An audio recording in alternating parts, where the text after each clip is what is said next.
മോഡിയുടെ കാര്യത്തിൽ ഞാനിപ്പോൾ ഇറ്റ്സ് എ കോംപ്ലെക്സ് പേഴ്സണാലിറ്റി കേട്ടോ, not a one dimensional man. I think he is a very lonely man. ഇപ്പം പാകിസ്ഥാനും അവകാശമില്ലേ, പാകിസ്ഥാൻ ആർമി പാടില്ല എന്ന് ഇപ്പം പുടിൻ യുക്രൈനോടൊക്കെ പറയുന്ന കണക്ക് നമുക്ക് പറയാൻ പറ്റുമോ? India is A land of opportunities and you don't have to go and live like A second class citizen in any other country. ചൈനയുടെ national character is basically about wealth. Communism ഒന്നും അല്ല. It is possible to B resolved and the best person to resolve it is probably prime minister Narendra Modi. അതുകൊണ്ട് RSSൻ്റെ തടസ്സം ഉണ്ടാകുമെന്ന് എനിക്ക് തോന്നുന്നില്ല. പ്രധാനപ്പെട്ട തടസ്സം ഉണ്ടാകുന്ന ഇപ്പോൾ രാഹുൽ ഗാന്ധി അങ്ങ് തുടങ്ങും. ഈ റഷ്യ കള്ളക്കളി കളിക്കുകയാണ്.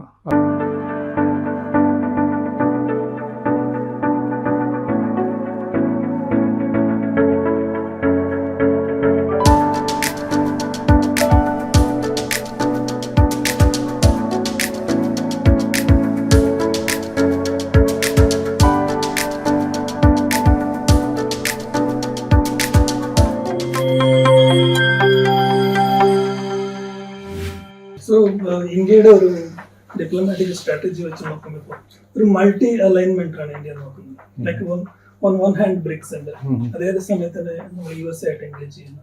അതുപോലെ ഇസ്രയേൽ ഉണ്ട് ഒരു സൈഡിൽ, ഇറാനും ഉണ്ട് അതേ സൈഡിൽ. So how do you look at this strategy? See, first of all, we must compliment Jaishankar for this. This is his brainwave. Everyone was talking about multipolarity. Multipolarity implies that, that there will be different power centers in the world order, and that gives you options to be more independent, because you're all autonomous. So our old concept of strategic autonomy has a relevance there, and also non-alignment also there is an overlapping there. Then Jaishankar brought forward this. At that time, I was not sure what he was aiming at.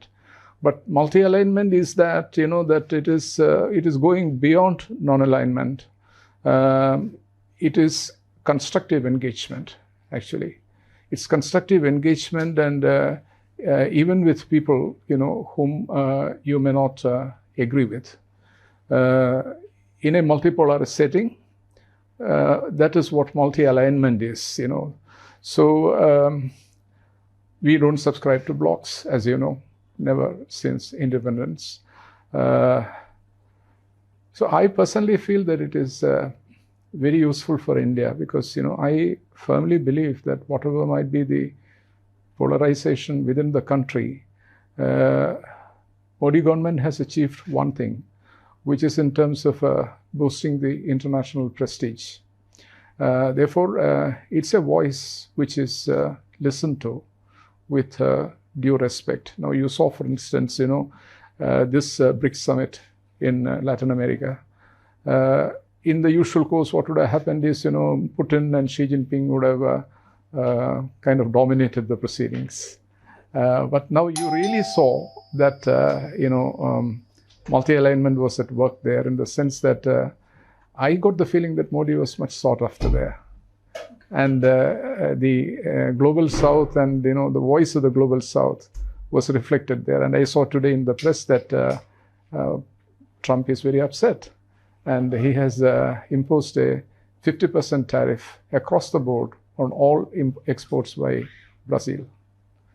And he said that on top of it, he would also impose another 10% on Brazil, on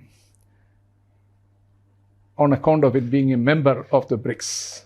So you see, virtually 60% this thing. They're very upset because, I think on the currency side, he threatened, Trump had threatened that this is a conspiracy against the dollar, BRICS. Which is yes and no, because, we never really looked at it like that, as you know. That's why I'm saying it's an example of multi-alignment. We have no problem in trading with the dollar. And we have a very easy, comfortable relationship with this, the hiccups apart, with the United States. So we don't need a forum, to work against the United States. And I always was wondering how far India can play this in the BRICS. BRICS is a very telling example of multi-alignment actually for India. There's a contradiction there, because India has a very close relationship, and up to the Biden administration, the United States didn't make an issue of it, but Trump has chosen to. And for very good reasons, because the way it is going with this weaponization of sanctions, dollar is looked at increasingly transactions. If you are just transacting in dollar, a lot of countries are feeling apprehensive. After all, a superpower's foreign reserves were unilaterally confiscated by the Western powers when the Ukraine war broke out. So if a lot of people are legitimate in asking themselves, if this can be done to Russia, what would be our fate in a comparable situation? We lose everything, because you know how the system works, SWIFT and all this works, so your reserves are kept there in dollars. That can be frozen. Western banks will fall in line if there is a political directive, which is what happened to Russia's case. Russia never expected, actually, that its reserves would be frozen. And now, not only that, the frozen reserves are going to be spent by those countries. So this is banditry. This is what is happening. So BRICS's movement towards a new payment system, Trump has taken it as a dagger at the heart of dollar.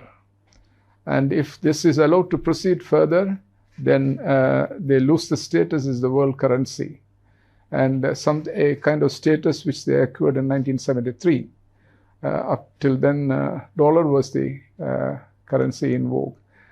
And ultimately, power is about creation of wealth, and the rest is photo ops and all these things come and go.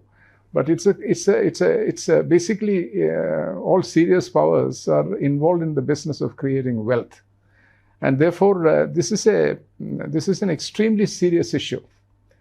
And India has played it well. That's what I was trying to say. India has played it well. But now, with being in the BRICS, one of the founder members of the BRICS, and at the same time, at that time when Manmohan Singh attended the first meeting in Russia, we were also having the nuclear deal. And he was a person who was robustly pushing the nuclear deal. So, I will now come to a different point here. There is a book written on this, that when this Copenhagen summit on climate change took place, India and China, that is Manmohan Singh and his Chinese counterpart, they came together and they noticed that India and China have a common interest. So they decided to have a separate meeting. And they met in a closed room privately with their delegations. Barack Obama got wind of this. And Barack Obama came out from the American side, their room, their section of the hotel, and headed towards this place. And he wanted to gain entry, and the sentry stopped him, and he said, "I am the President of the United States," and he just came in. He broke up that meeting, So you see, this, I think, that this is all from the time of the freedom struggle, impetuses which had been created at that time, even before we got independence. There's a carryover effect. And therefore, I think when you ask about multi-alignment, it's a natural process. I think it is something very natural for India. There is no other way of life conceivable for a country, a civilization state. And the kind of unique experience we had in coming out of colonialism, the alchemy of the freedom struggle, all this taken into account, this comes, I think, very naturally to an Indian. And that is why I said that I have a lot of reservations about the government's policies, but in this respect, I'm completely with it. This is the optimal way of going about it. But, diplomacy is diplomacy. And, as I said, you deal with a lot of different kind of people. Now, you see, you have to deal with a person like Trump, who's, you are either with us or against us. What can we do about it? That's not how we look at life. Right. So it's also a reflection of how the world order has changed since the end of Cold War, right? So how much has it's changed? Like how can India make use of this new world order? Yeah, the thread must begin from where I mentioned it, that I, as a student of history, I firmly believe that serious powers are in the business of creating wealth. And, I in fact give primacy to economic diplomacy for that reason. Narratives are very much part of a country's psyche, and the Americans even today, they find it very extremely difficult to accept the reality that it is not the prescriptive approach to the world, to dictate terms to the world.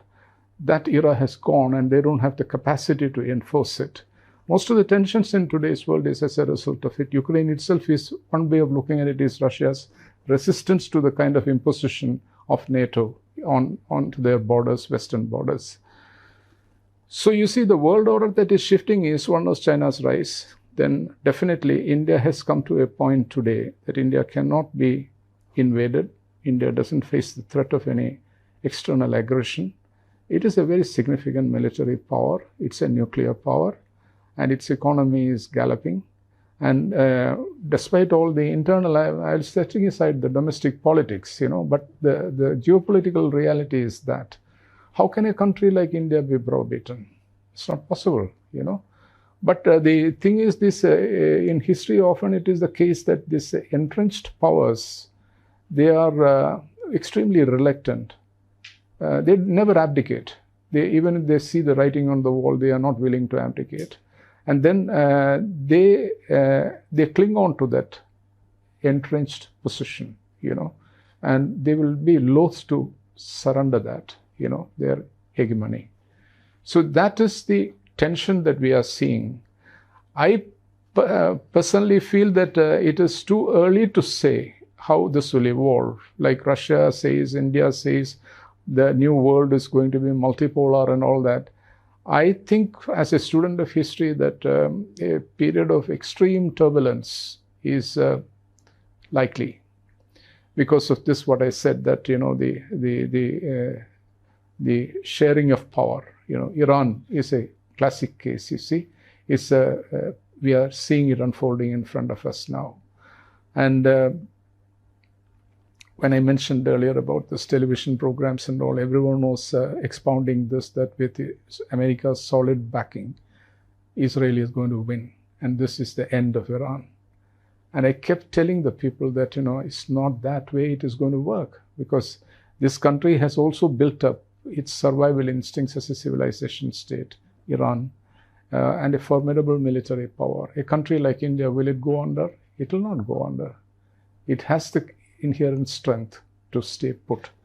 And it is not in the business of dictating terms to others. It is more or less a country which never really invaded any other country. And there is no reason for any country to dominate us.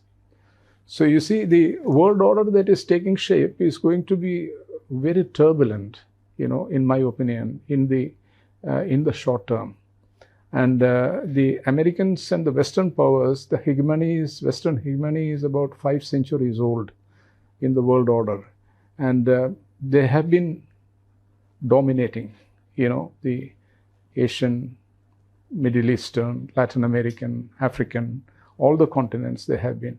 And I said in the beginning that good politics is about creating wealth.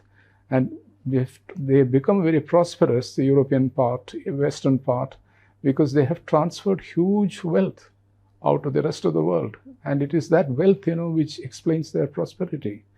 And now if that ceases to be, you see, for example, now itself you find that Europe is struggling.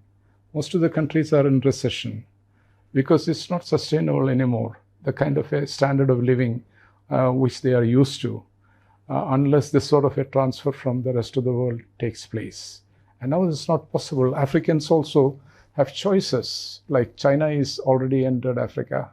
So they are no longer a captive market for the Western industrialized world, So this is all going to create a lot of turmoil. But I think that on the whole, India, I mentioned, is not a country which was part of the colonial era. We were suffered, and it is there in our psyche also, that what it entails if you are dominated by foreign powers. So in this world order, I think we are, the present government, I can say, is very astutely navigating its path. And it's not going to be easy, because there are big powers which will think that either you are with us or against us. And therefore, there will be punitive moves against us. It's quite possible. But some of these things, is tariff war, if you take, for instance, is a manifestation of that. But I think we have the resilience, we have the civilizational moorings to retain our independent policies. So a diffusion of power that is expected in the world order will be to India's advantage. Sir, രണ്ട് ചോദ്യങ്ങൾ. ഒന്ന്, mentioning about Indo-China border. LAC, you don't consider LAC an actual border? LAC? You see, look at the wording. It's not even line of control. ഞാൻ ഒരു 15 വർഷം പാകിസ്ഥാൻ കൈകാര്യം ചെയ്ത ആളാണ്. അത് തന്നെ, what are we calling it? We are calling line of control. This is line of actual control. Line of actual control means it is one step lower grade. You simply happen to be there, and that is the line. മറ്റേത് line of control എന്ന് പറഞ്ഞാൽ you are effectively in control of that of the land on two sides. There's a huge difference between the two. And these are not accidental that we named it like that. The Chinese also accept it like that. So, അവിടുത്തെ the problem with China, when you come to that, frankly, I'll tell you one thing, that if you want to discuss the narrative, the country is not ready for it. It's just not ready for it. So, should we analyze it? But I'll tell you one thing. I firmly believe that it is possible to be resolved, and the best person to resolve it is probably Prime Minister Narendra Modi. I think other than him, there is no one who's going to be able to tackle this. So I really fervently hope that this meeting in the sidelines of the Shanghai Cooperation Organization in China could trigger. But then, you see, it's also a highly accident-prone process. Now comes this Dalai Lama issue. And now this can completely spoil the momentum which was built up, like Doval went, then Rajnath Singh went. Now Jaishankar is planning to go now after that, followed by Prime Minister's meeting. And then if this comes, this is,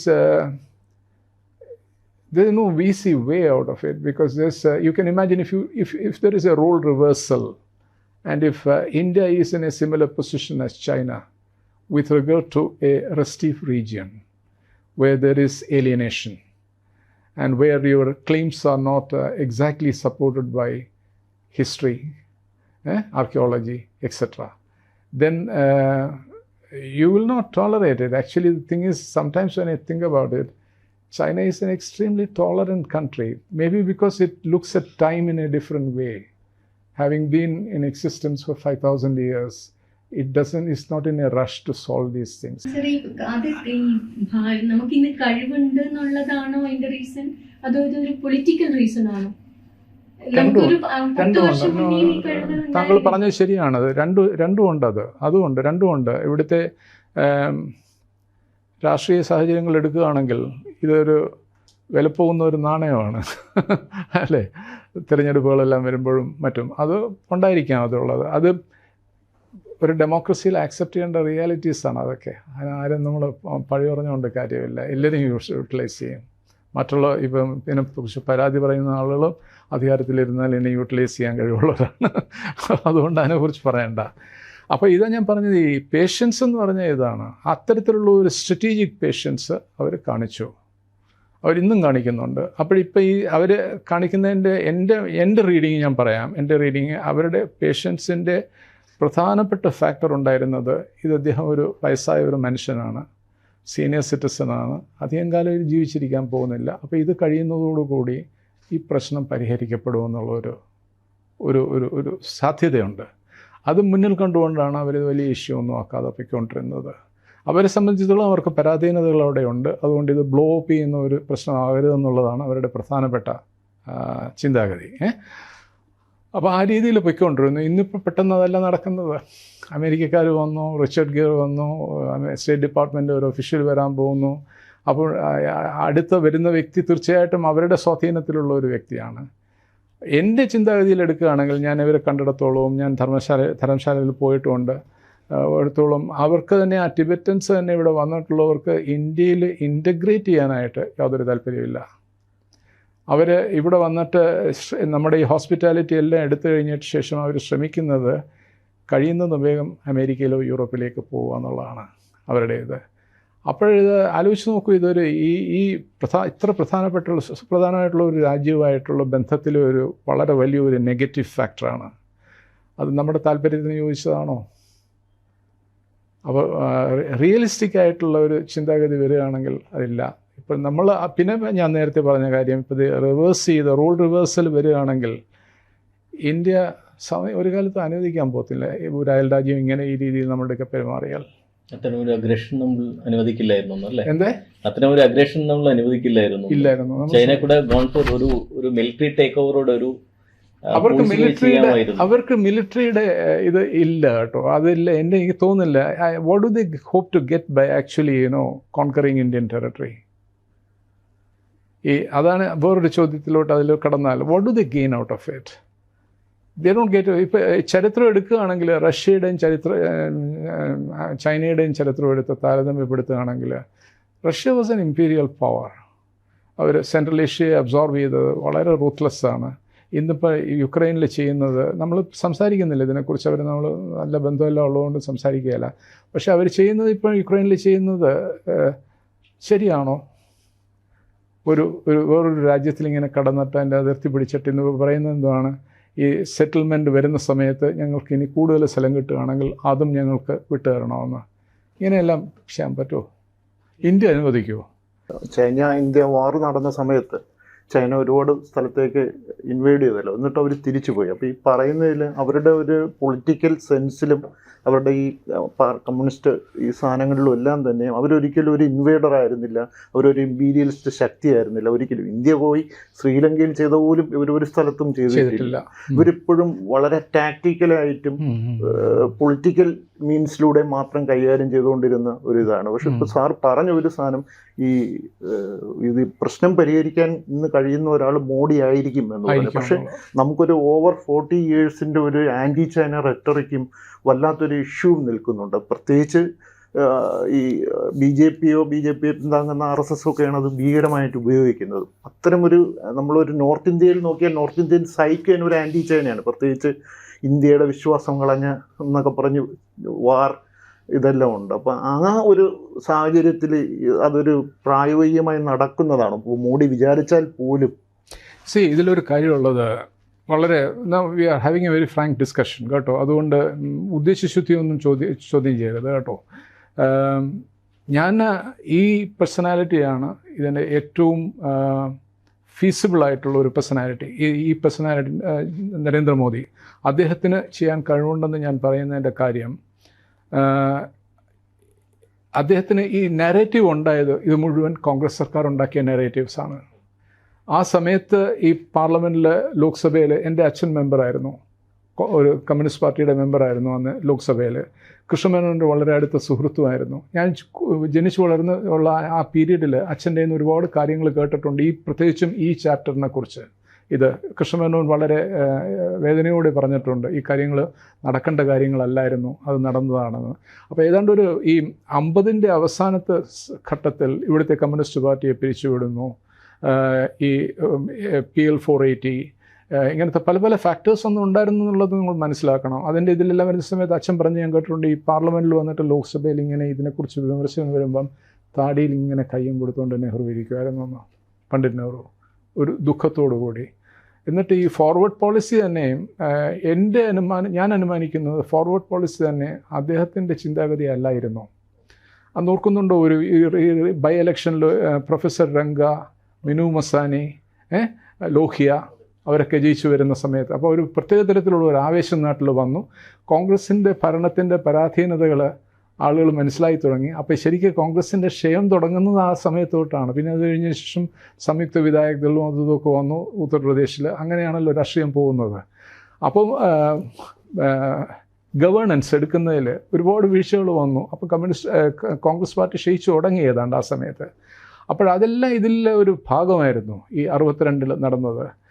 പക്ഷേ narrative വന്നിരിക്കുന്നത് ഓരോ രീതിയിലാണ് narrative വന്നിട്ടുള്ളത്. നമ്മളെ തന്നെ അന്ന് സ്കൂളുകളിലെല്ലാം പഠിപ്പിച്ച് വെച്ചിരിക്കുന്നത് അതാണെന്ന്. എന്താവശ്യമായിരുന്നു, സ്ത്രീകളൊക്കെ അവരുടെ സ്വർണ്ണാഭരണങ്ങളെല്ലാം എടുത്ത് കൊടുക്കുകയായിരുന്നു സർക്കാരിന്, പണമില്ലാത്തതുകൊണ്ട് സർക്കാരിന് ആയുധങ്ങൾ വാങ്ങാനും എല്ലാം ആയിട്ട്. അത്തരത്തിലുള്ള ഒരു വളരെ ഇമോഷണൽ റിയാക്ഷനായിരുന്നു. ആ സമയത്തുണ്ടാക്കിയ നാരേറ്റീവിനെ സത്യത്തിൽ ആരും ചലഞ്ച് ചെയ്തിട്ടില്ല. ഇതൊരു വളരെ ഇമ്മച്വറായിട്ടുള്ള ഒരു നേഷനായിരുന്നു നമ്മളുടെ ഇത്. നമ്മൾ ചെയ്തിട്ടില്ല. ഇതിനെക്കാട്ടി വലിയ ശത്രുതാ മനോഭാവമായിരുന്നു ഫ്രാൻസിനും ജർമ്മനിക്കും തമ്മിൽ. 2 ലോകമഹായുദ്ധത്തിൻ്റെ പ്രധാനപ്പെട്ട ഒരു ഘടകം അതായിരുന്നു. ഈ ജർമ്മനിയുടെ റൈസും ഫ്രാൻസിൻ്റെ അവർക്ക് ടെറിട്ടോറിയൽ അൽസാറോറൈൻ്റെ അറിയാമല്ലോ ബോർഡറിൻ്റെ. അപ്പോൾ അത് കഴിഞ്ഞതിന് ശേഷം എന്താണ് ഇന്ന് എവിടെയാണ് അവരുടെ ഒരു Franco German axis in the European Union അല്ലേ? അപ്പോൾ ഈ നാരേറ്റീവ്സ് വരുന്നതിന്, ഇത്തരത്തിലുള്ള നാരേറ്റീവ്സിനെ they must be severely questioned, especially with hind you should question it. അത് ഇന്ത്യയിൽ നടന്നിട്ടില്ല. എനിക്ക് തോന്നുന്നത് 2014 ഷീ ജിൻപിങ് ഇവിടെ വരുന്ന സമയത്ത്, ഈ സർക്കാർ ചെയ്യുന്ന സമയത്ത്, ഞാനന്ന് ഇവിടെ ഇന്ത്യയിലുണ്ടായിരുന്നു. ഞാൻ സർവീസ് വിട്ടു ആ സമയത്തേക്ക്. അപ്പോൾ ഞാൻ ഫ്രീ ആയിരുന്നു. ഞാനിവിടെ ഡൽഹി താമസിക്കുകയായിരുന്നു ആ സമയത്ത്. അവിടെ അഹമ്മദാബാദിൽ വന്നത് വാച്ച് ചെയ്യുന്ന സമയത്ത്, സ്വിങ്ങിലെല്ലാം ഇരുന്ന് ആടുന്നതൊക്കെ ഉണ്ടല്ലോ, അതെല്ലാം വാച്ച് ചെയ്യുന്ന സമയത്ത് എനിക്ക് വളരെ വലിയൊരു ശുഭാപ്തിവിശ്വാസമായിരുന്നു അത് ഇത്. പക്ഷേ അതേസമയം ഇവിടുത്തെ നമ്മുടെ ടെലിവിഷൻസ് പ്ലേ അപ്പ് ചെയ്ത് എന്തെന്നായിരുന്നു. എന്നിട്ട് ഷീ ജിൻപിങ്ങിനുമായിട്ട് നരേന്ദ്രമോദി ഡൽഹിയിൽ വന്നു കഴിഞ്ഞപ്പോഴത്തേക്ക് അത് വേറൊരു വിസിറ്റായിട്ട് രൂപാന്തരപ്പെടുന്നു. So you see, because it came and crashed against the narrative. അപ്പോൾ ഈ നാരേറ്റീവിൽ ഓപ്പണായിട്ട് ഒന്നും പറയാൻ വയ്യാത്ത ഒരു സ്ഥിതിവിശേഷമാണ്. ഇപ്പോഴിത് ചെയ്യുകയാണെങ്കിൽ, ഇതേം ചെയ്യുകയാണെങ്കിൽ താങ്കൾ പറഞ്ഞത് വളരെ ശരിയാണ്. നഖശിഖാന്തം കോൺഗ്രസ് അതിനെ എതിർക്കും. എന്ന് വെച്ചാൽ കോൺഗ്രസ് സർക്കാരിൻ്റെ പാളിച്ചകളാണ് ഇത് കാണിക്കുന്നത്.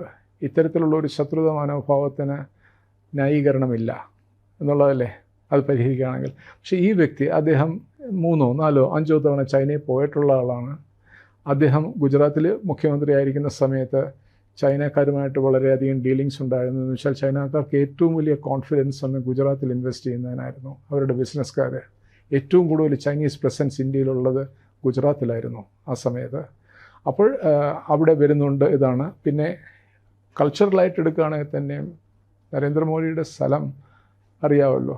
ഇവിടെ ഈ ബുദ്ധിസത്തിൻ്റെ ചരിത്രത്തിൽ ആ village, it's a very pivotal village, ആ പ്രദേശം. So something of all that would have rubbed in him. അപ്പോൾ എൻ്റെ ഒരു ഫീലിംഗ് അതാണ് ഞാൻ പറയുന്നത്. അപ്പോൾ അതിൽ he is capable of understanding this and is capable of seeing through the narrative. പിന്നെ ഞാൻ ജിയോ പൊളിറ്റിക്സിലോട്ട് കടക്കുന്നില്ല. ജിയോ പൊളിറ്റിക്സിലോട്ട് കടക്കുമ്പോൾ ഇദ്ദേഹത്തിൻ്റെ ചിന്താഗതിയിൽ ഇന്ത്യയെ ബൂസ്റ്റ് ചെയ്യുക എന്നുള്ളതാണ് അദ്ദേഹത്തിൻ്റെ ചിന്താഗതി. അത് ഇറ്റ്സ് കോമൺ സെൻസ്. ചൈനയുമായിട്ടൊരു നല്ല റിലേഷൻഷിപ്പ് ഉണ്ട്. ഞാൻ ആലോചിക്കുന്ന ആ രീതിയിലാണ് പ്രധാനപ്പെട്ട ആലോചിക്കുന്നത്. ഒരു നല്ല റിലേഷൻഷിപ്പ് കൂടെ ഉണ്ടാകുകയാണെങ്കിൽ ഇപ്പോഴും നമ്മൾക്കുള്ള അഡ്വാൻറ്റേജസിന് മേലിൽ ഒരു മൾട്ടിപ്ലയർ ഇഫക്റ്റാണ് അത് വരുന്നത്. It's A game changer. അത് വരികയാണെങ്കിൽ actually I can tell you this, it will be unstoppable for India and India might be after China the second biggest power in the world. അപ്പോൾ ഇപ്പോൾ തന്നെ എടുക്കുന്ന പലരും പരിഹസിക്കുന്നു, നമുക്ക് വലിയ ഗ്രോത്ത് റേറ്റ് ഉണ്ട്, പക്ഷേ എംപ്ലോയ്മെൻറ്റ് നമ്മൾ ക്രിയേറ്റ് ചെയ്യുന്നില്ല. മാനുഫാക്ചറിങ് ഇൻഡസ്ട്രി വേണം, ഇൻഫ്രാസ്ട്രക്ചർ ഡെവലപ്മെൻറ്റ് വേണം. അതൊക്കെ ഇതിൽ കൂടെയാണ് ജോബ് ക്രിയേഷൻ നടക്കുന്നത്. ഇത് വെസ്റ്റേൺ വേൾഡിന് എക്സ്പീരിയൻസ് ഉള്ള ഒരു ഫീൽഡ് അല്ല. ഇത് ഒരിടത്തുനിന്ന് നടക്കാൻ പറ്റുള്ളൂ, ചൈനയിൽ നിന്ന് നടക്കാൻ പറ്റുള്ളൂ. അപ്പോൾ ചൈനയായിട്ട് നല്ലൊരു ബന്ധം നടത്തുകയാണെങ്കിൽ അവരോട് പണം ഇടും. അവരും ഈ ക്രിയേഷൻ ഓഫ് വെൽത്ത് ഞാൻ പറഞ്ഞ അതിൽ പൂർണ്ണമായിട്ട് വിശ്വസിക്കുന്ന ചൈനയുടെ national character is basically about wealth. കമ്മ്യൂണിസമൊന്നും അല്ല. ഞാനിവിടെ പോയിട്ടുള്ള ആളാണ്, എനിക്കറിയാം. ഞാൻ പലരുടെയും ഞാൻ ചോദിച്ചിട്ടുണ്ട്, what is it that motivates China like that? So we want to live also like the Americans. See that is the point. അവരെവിടെ സോഷ്യലിസം പ്രൊമോട്ട് ചെയ്യുന്നില്ല. സോ ഇപ്പം നമ്മളുടെ മനസ്സിൽ ഈ കമ്മ്യൂണിസത്തിനെതിരായിട്ടുള്ള വികാരങ്ങളുണ്ട്, കമ്മ്യൂണിസ്റ്റ് ഐഡിയോളജിയുമായിട്ടുള്ള വികാരങ്ങളുണ്ടെങ്കിൽ തന്നെയും അത് ചൈന അതിൻ്റെ ഒരു റിപ്രസെൻറ്റേറ്റീവ് അല്ല എൻ്റെ അഭിപ്രായത്തിൽ. ഈ ഇപ്പോൾ ഉണ്ടായ ഈ ടസിൽ ഇവർ രണ്ടുപേരും തമ്മിൽ അരുണാചൽ പ്രദേശിൽ അവിടെ ഉണ്ടായത് ഒരുപക്ഷെ പ്രഷർ ടാക്ടിക്സ് ആയിരിക്കാം. ഈ തർക്കം ഇങ്ങനെ കിടക്കുന്നിടത്തോളം കാലം രണ്ട് രാജ്യങ്ങളും ഈ അവരുടെ നിലപാടിൽ ഉറച്ചു നിൽക്കും.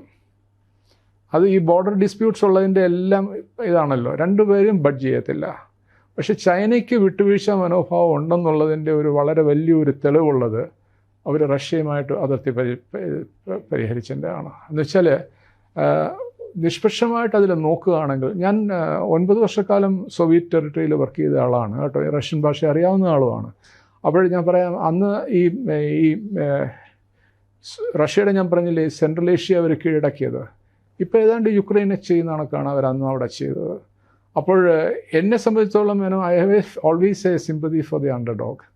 അപ്പോൾ ഈ സെൻട്രൽ ഏഷ്യയിൽ ഉസ്ബെക്കിസ്ഥാനിൽ ഞാൻ അംബാസഡറായിരുന്നു.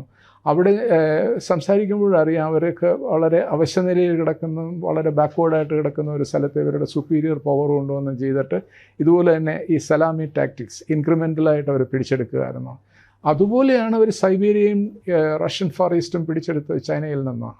അത് ഈ അവരുടെ ഈ റിസോഴ്സസ് കിടക്കുന്ന, ഏറ്റവും വലിയ റിസോഴ്സസ് കിടക്കുന്ന, China had a long history. അതിൽ through long passages of time they had no control over these outlying areas. ബീജിങ്ങിലിരിക്കുന്ന ചക്രവർത്തി യാതൊരു പിടിയുമില്ല.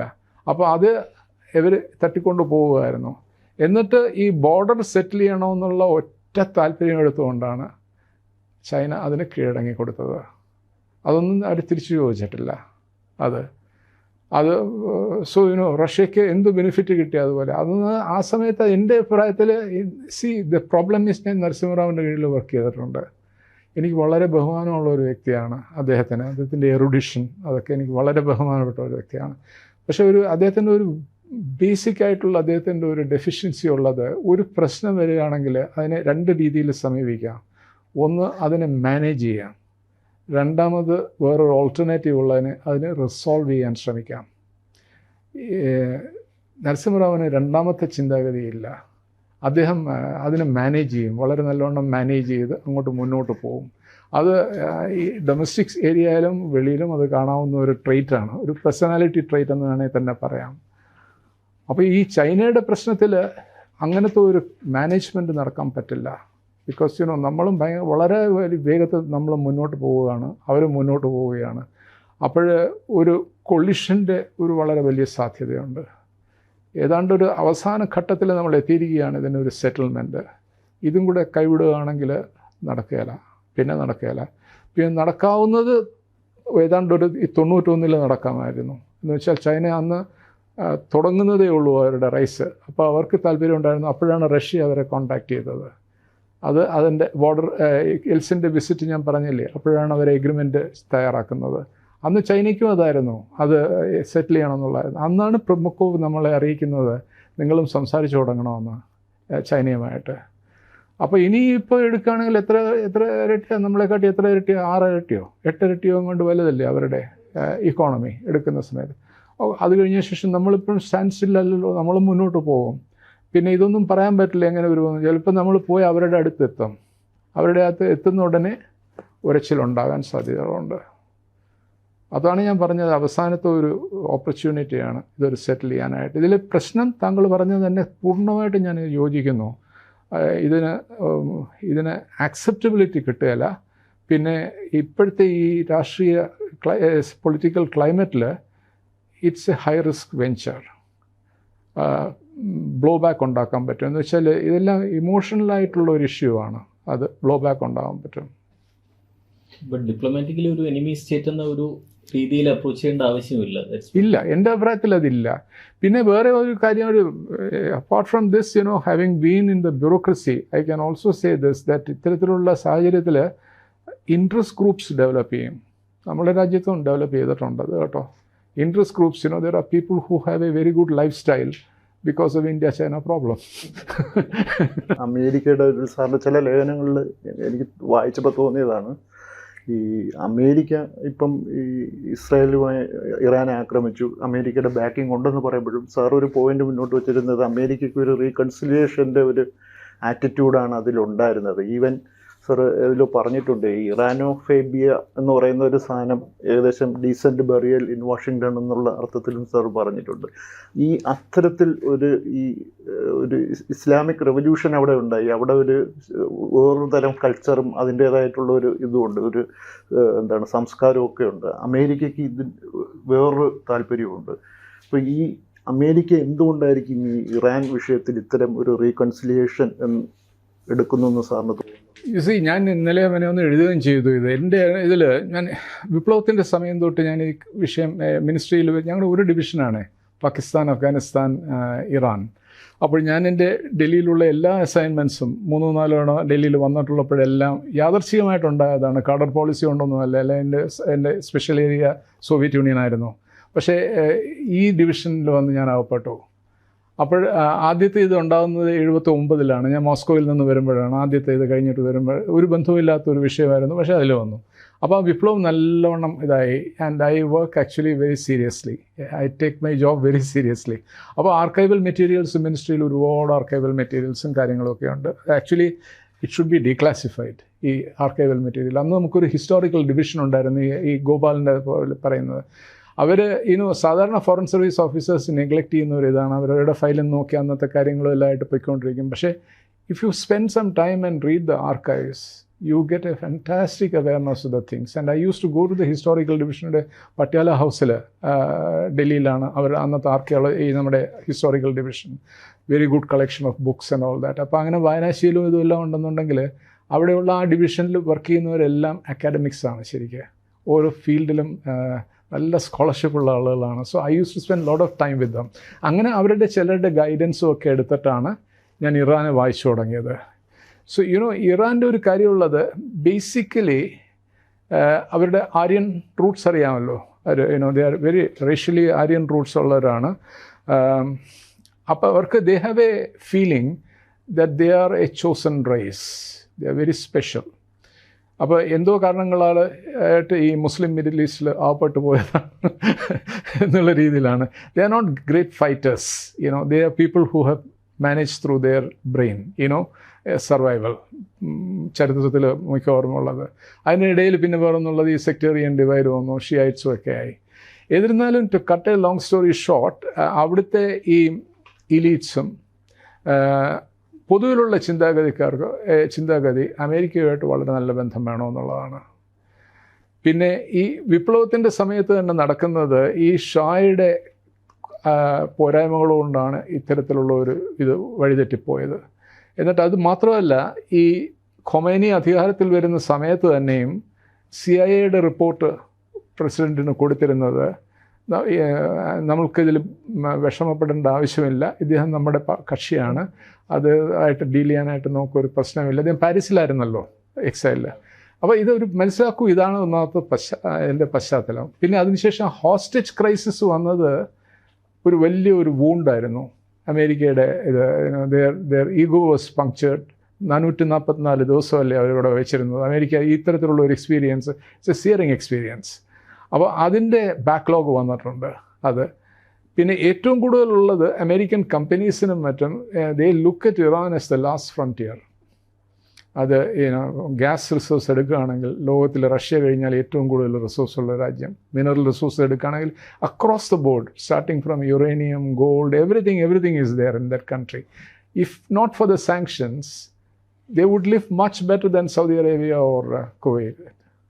അത്തരത്തിലുള്ള അവർക്ക് ജനറേറ്റ് ചെയ്യാൻ പറ്റും നാഷണൽ ഇൻകം. അപ്പം അവർക്കൊരു പ്രധാനപ്പെട്ട കാര്യം ഈ സാങ്ഷൻസ് റിലീസ് ചെയ്യണമെന്നുള്ളതാണ്, സാങ്ഷൻസ് ലിഫ്റ്റ് ചെയ്യണമെന്നുള്ളതാണ്.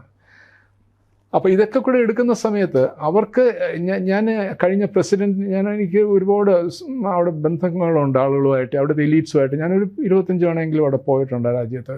അപ്പോൾ കഴിഞ്ഞ പ്രസിഡൻറ്റ് ഹെലികോപ്റ്ററിൽ അവിടുത്തെ മരിച്ചില്ലേ, എന്നിട്ടൊരു പുതിയ തിരഞ്ഞെടുപ്പ് വേണ്ടി വന്നു കഴിഞ്ഞ വർഷം ജൂൺ ജൂലൈയിൽ. അപ്പോൾ അവർ എന്നെ ക്ഷണിച്ചു ഒരു ഒബ്സർവറായിട്ട്, ഇൻ്റർനാഷണൽ ഒബ്സർവറായിട്ട് അവിടെ ചെല്ലാനായിട്ട്.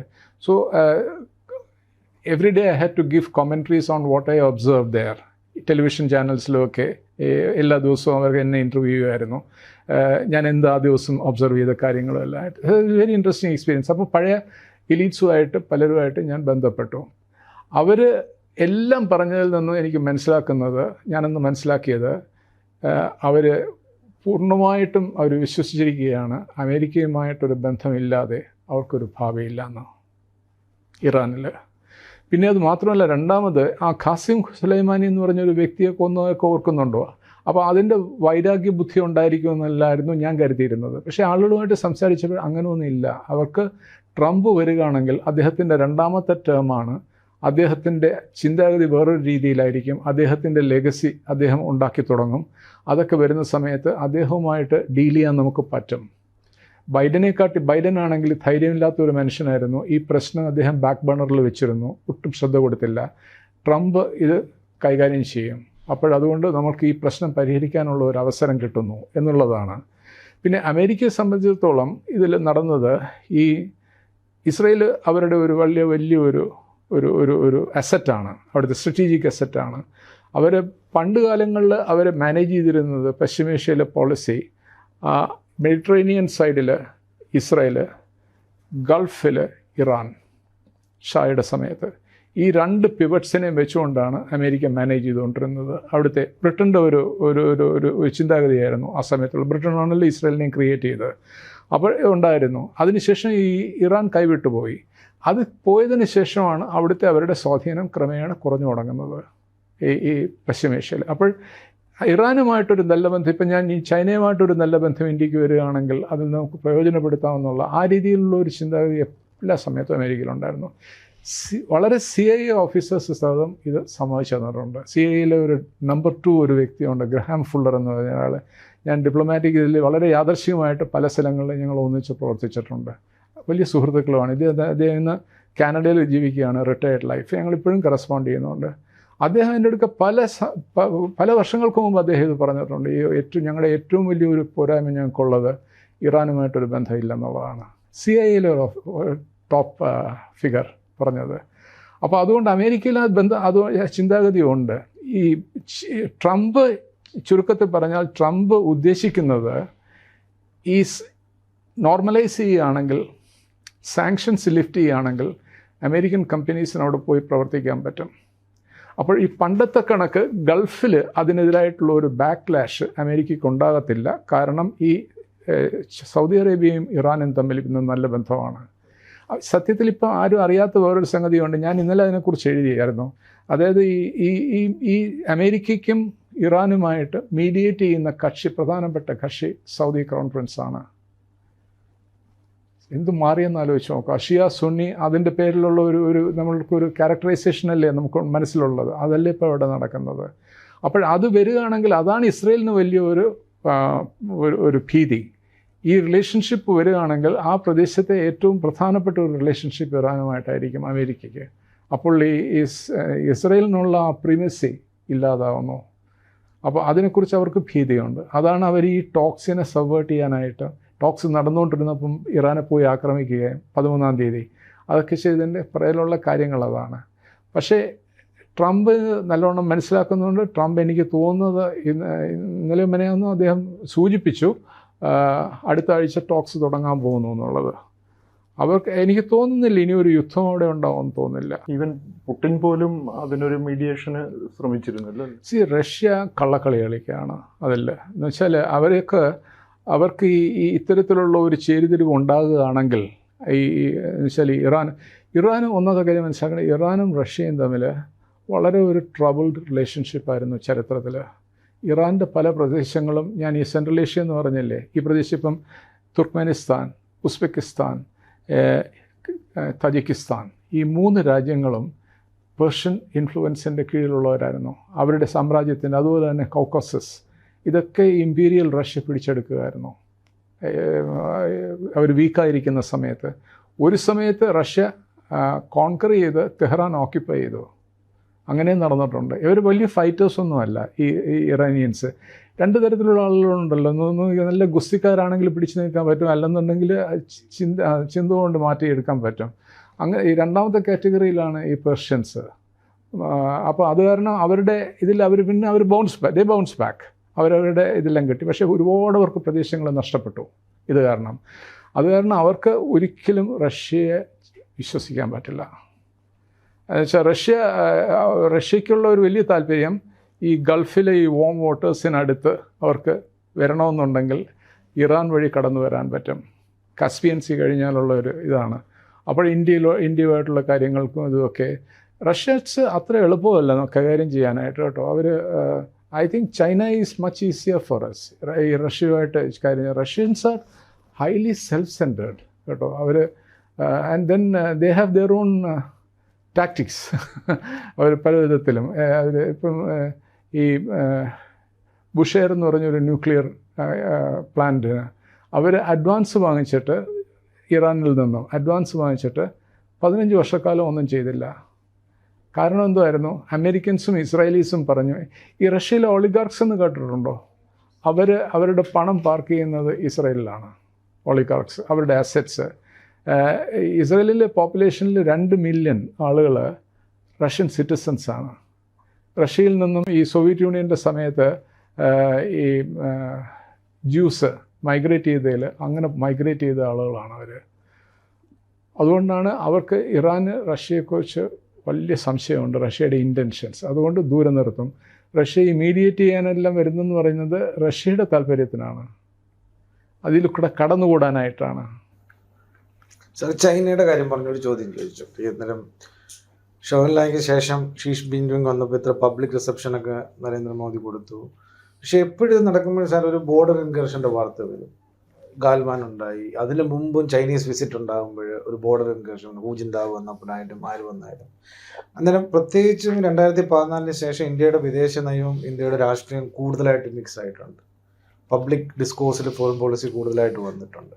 അന്നേരം അങ്ങനെ ഒരു സാഹചര്യം വരുമ്പോൾ സാറിൻ്റെ അഭിപ്രായത്തിൽ ഈ പ്രശ്നം പരിഹരിക്കാൻ 2 നേതാക്കൾക്കും ചെയ്യാൻ പറ്റുന്ന ഏറ്റവും വലിയ കാര്യം എന്തായിരിക്കും? ഇവർക്ക് ഇത് ബറി ചെയ്യാനുള്ള സമയമായിക്കഴിഞ്ഞു എന്നുള്ള ചിന്താഗതി മോഡിക്കുണ്ടെന്ന് എനിക്ക് തോന്നുന്നുണ്ട്. അദ്ദേഹം ഈ ആൻറ്റി ചൈന റെറ്റോറിക്കിൽ ഒട്ടും താല്പര്യം കാണിച്ചിട്ടില്ല. വിമർശനങ്ങളുണ്ടായിട്ടുണ്ട്. ഈ ഗർവാനിലെ ക്ലാഷും എല്ലാം കഴിഞ്ഞതിന് ശേഷം അദ്ദേഹം ഒന്നും പറഞ്ഞിട്ടില്ല ഇതിനെക്കുറിച്ച്. ആരും വന്നില്ലെന്ന് തന്നെയാണ് പറഞ്ഞത്. ട്വിറ്ററിലോട്ട് ആരും വന്നിട്ടില്ലെന്ന് പോലും അദ്ദേഹം പറഞ്ഞു. അദ്ദേഹത്തിന് അറിയാമേ ഈ അതിർത്തി എന്നുള്ളൊരു സംഭവം അവിടെ ഇല്ലയെന്ന്. അപ്പോൾ ഈ അതിർത്തി കഴിഞ്ഞ് വന്നിട്ട് ഇന്ത്യൻ പ്രദേശം പിടിച്ചെടുത്തു എന്ന് പറഞ്ഞതിനെക്കുറിച്ച് അദ്ദേഹം പറയുമോ? അദ്ദേഹം അത് പറഞ്ഞിട്ടില്ല. അപ്പോൾ അതിൽ നിന്ന് തന്നെ നമുക്ക് മനസ്സിലാക്കാൻ പറ്റും ഈ നറേറ്റീവിനെ കുറിച്ച് അതിൻ്റെ സത്യത്തിൽ ഉള്ള അതിൻ്റെ ഉള്ളടക്കം എന്താണ് എന്നുള്ളതിനെക്കുറിച്ച് നല്ല ധാരണയുള്ള ഒരു വ്യക്തിയാണ്. പിന്നെ ആ ധാരണ ഇല്ലെന്നുണ്ടെങ്കിൽ അദ്ദേഹം മുഖ്യമന്ത്രി ആയിരിക്കുന്ന സമയത്ത് ഇത്തരത്തിൽ അവരുമായിട്ട് ഇടപെടുമായിരുന്നോ? ചൈനക്കാരുമായിട്ട് അവരുടെ കമ്പനികൾക്ക് വളരെ ടോട്ടലായിട്ടുള്ള ഫ്രീഡം കൊടുത്തിട്ടുണ്ട്. അത് അതിൻ്റെ പുറകിലുള്ള കാര്യം എന്താണ്? ഇവരുടെ ഏറ്റവും പ്രധാനപ്പെട്ട അവരുടെ ചിന്താഗതി എവിടെ പോയി പണം ഉണ്ടാക്കുക എന്നുള്ളതാണ്. അത് മനസ്സിലാക്കിയിട്ടുള്ള ഒരാളാണ്. പിന്നെ ആ രാജ്യത്ത് സന്ദർശിച്ചിട്ടുണ്ട്, പല ഘട്ടങ്ങളിലും സംശയിച്ചിട്ടുണ്ട്. അതുകൊണ്ട് പക്ഷെ ഇദ്ദേഹം പറഞ്ഞ കണക്ക് പക്ഷേ ഒന്നും മുന്നോട്ട് പോകുന്നതിനെക്കുറിച്ച് വലിയ തടസ്സമുണ്ട് കേട്ടോ. അതിലും ഒരു കാര്യം ഞാൻ ആലോചിക്കുന്നത്, ഇപ്പോൾ 3ാമത്തെ ടേമാണ്. അപ്പോൾ ഈ 3ാമത്തെ ടേമെല്ലാം വരുന്ന സമയത്ത് ലെഗസിയെക്കുറിച്ച് ചിന്തിക്കാൻ ഉള്ള ഒരു വലിയ സാധ്യതയുണ്ട്.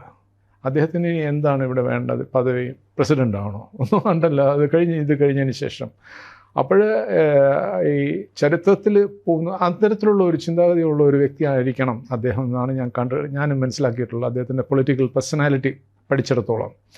അപ്പോഴതിൽ അദ്ദേഹം ചിന്തിച്ചിട്ടുണ്ടായിരിക്കും അദ്ദേഹം ഇന്ത്യയുടെ ചരിത്രത്തിൽ എവിടെ നിൽക്കുന്നു.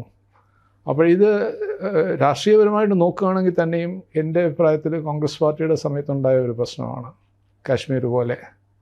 അപ്പോൾ ഇതിനെ പരിഹരിക്കുകയാണെങ്കിൽ കാശ്മീരിൻ്റെ നടക്കുമെന്ന് തോന്നുന്നില്ല. ബിക്കോസ് ഇറ്റ്സ് കംപ്ലീറ്റ്ലി കോംപ്ലിക്കേറ്റഡ് ഇവിടുത്തെ BJPയുടെ രാഷ്ട്രീയവും ഇതൊക്കെ എടുക്കുമ്പോൾ.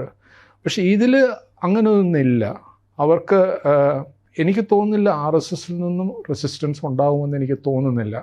കാരണം RSS അപ്ലൈ ചെയ്യുന്ന പ്രിസം നാഷണലിസ്റ്റിക് പ്രിസമാണ്. അതിൽ മതം ഈ ചൈനയുമായിട്ട് വരുന്ന സമയം മതം കടന്നുകൂടുന്നില്ല അതിൽ. അപ്പോഴങ്ങനെയുള്ള ഒരു ഡ്രോബാക്ക് അതിലില്ല. അപ്പോൾ അത് റാഷണലൈസ് ചെയ്യുകയാണ്.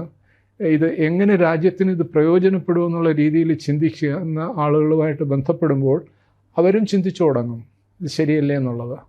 അത് തീർച്ചയായിട്ടും ഇത്തരത്തിലുള്ള ഒരു വലിയൊരു ഓപ്പണിംഗ് പ്രൈം മിനിസ്റ്റർ ചെയ്യത്തില്ല, RSSുമായിട്ട് ചർച്ച ചെയ്യാതെ ചെയ്യത്തില്ല. അതുകൊണ്ട് RSSൻ്റെ തടസ്സം ഉണ്ടാകുമെന്ന് എനിക്ക് തോന്നുന്നില്ല. പ്രധാനപ്പെട്ട തടസ്സം ഉണ്ടാകുന്ന ഇപ്പോൾ രാഹുൽ ഗാന്ധി അങ്ങ് തുടങ്ങും വെച്ചുകൊണ്ട് പിന്നെ ഈ പ്രാദേശിക പാർട്ടികളുടെ തലത്തിലും എല്ലാം പറഞ്ഞു കൊടുക്കും, അവർക്കൊന്നും എതിർക്കാനായിട്ടുള്ള ഒരു ടോപ്പിക്. അപ്പോൾ സാധാരണ മനുഷ്യരും വിശേഷിച്ച് വെച്ചിരിക്കുന്നത് ഒരു ശത്രുക്കളെന്നല്ലേ, ആ ശത്രുത മനോഭാവമുണ്ട്. അതിനെ മുതലെടുക്കാൻ പറ്റും രാഷ്ട്രീയമായിട്ട്.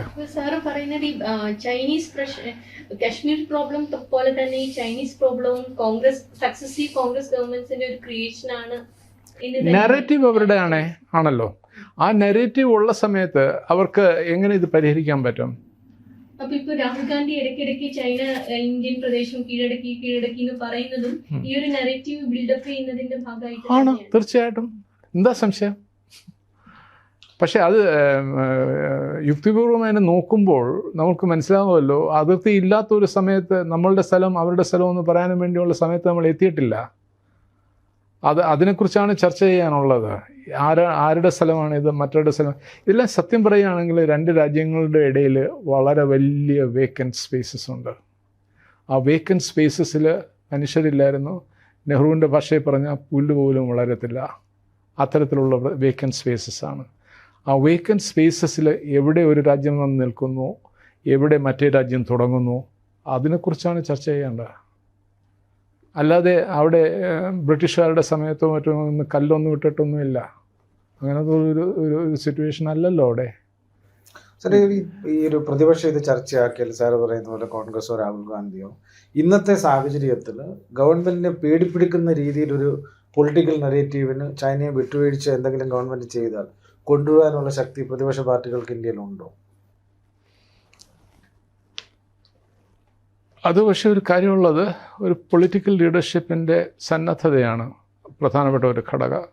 സന്നദ്ധതയാണെങ്കിൽ ഇതിനോടുകൂടി ഈ ചിന്താഗതിക്കോടുകൂടി പ്രവർത്തിക്കാൻ തയ്യാറെടുക്കുന്ന ആളുകളുണ്ട്. അത് പ്രധാനപ്പെട്ട ഒരു കാര്യം. ഏറ്റവും വലിയ പാരഡോക്സ് ഇന്ത്യയിലെ ബിസിനസ്സാണ്. എന്നുവെച്ചാൽ ഇവിടുത്തെ കോർപ്പറേറ്റ് ഹൗസസും അവർക്കുമൊക്കെയാണ് ഇതിൽ ഏറ്റവും കൂടുതൽ താല്പര്യം വരാൻ പോകുന്നത്. അവർക്ക് ചൈനയുമായിട്ട് ബന്ധപ്പെട്ട് നല്ല രീതിയിൽ പോകുന്നതിൽ വളരെ സപ്ലൈ ചെയിനെല്ലാം എടുക്കുകയാണെങ്കിൽ വളരെ ഇതാവും. ചൈന വന്ന് ഇവിടെ ഇൻവെസ്റ്റ് ചെയ്യുകയാണെങ്കിലും കാര്യങ്ങളിലെല്ലാം എൻ്റെ ഇതിലും ഇപ്പോൾ കണ്ടു. അതുകൊണ്ടാണ് ഈ ട്രേഡ് എഫക്റ്റ് ചെയ്യാതിരിക്കുന്നത്. ഫാർമസ്യൂട്ടിക്കൽസ് ഇങ്ങനെയുള്ള എല്ലാ രംഗത്തും എടുക്കുകയാണെങ്കിൽ അവരുടെ സപ്ലൈ ചെയിനിൽ ഒരു വലിയ ഘടകമാണ് ചൈന. രാഷ്ട്രീയ തലത്തിൽ ബന്ധം ഏത് രീതിയിലാണെങ്കിൽ തന്നെയും. അപ്പോൾ അങ്ങനെയുള്ളവരെ ഉപയോഗിക്കാൻ പറ്റും. പക്ഷെ ഞാൻ ഉദ്ദേശിക്കുന്നില്ല ഈ നാരേറ്റീവ് പൂർണ്ണമായിട്ട് മാറ്റിയെടുക്കാൻ അങ്ങനെ പറ്റുമെന്നോ. ഇപ്പോൾ ഏതാണ്ട് എത്ര തലമുറ, ഒരു 3-4 തലമുറയായില്ലേ?